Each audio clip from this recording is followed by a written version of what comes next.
কে নয় 1200 দিনের উপরে হয়ে গেছে।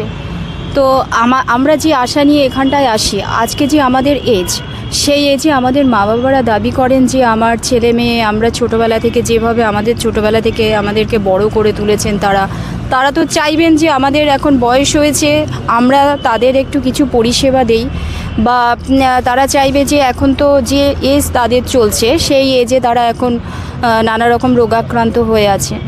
তো সেই জায়গা থেকে আমরা ফিডব্যাক কিছুই দিতে পারছি না। তাদের সেবা শুশ্রূষা, তাদের যেটা মানে জীবনের যে চাহিদাটা, সেই চাহিদাটা আমরা কিন্তু পূরণ করতে পারছি না। এর মতো লজ্জার আর কিছু নেই, হ্যাঁ, ভাষায় প্রকাশ করবার মতো কিছু নেই। তাই দিদির কাছে আমরা অনুরোধ করছি, আপনি অন্তত একটা প্রতিনিধি পাঠিয়ে দিন, দিয়ে আমাদের এই যে দুঃখ যন্ত্রণার কথা একটু শুনুন।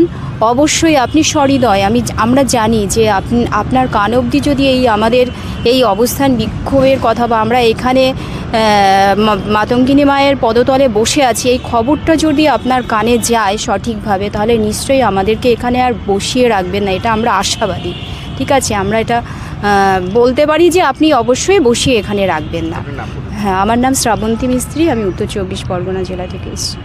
তো চাইছি যে আমাদের খুব তাড়াতাড়ি করে এখান থেকে তুলে নিয়ে আমাদের যথাযোগ্য স্থানে পৌঁছে দেওয়া হোক, যাতে শেষ পর্যন্ত আমাদের মা বাবারা যারা আছেন তাদের মুখে যাতে আমরা একটু হাসি ফোটাতে পারি, এবং সামনের দিনগুলো যাতে আমাদের একটু ভালোভাবে চলতে পারি, সেই ব্যবস্থা দিদি যাতে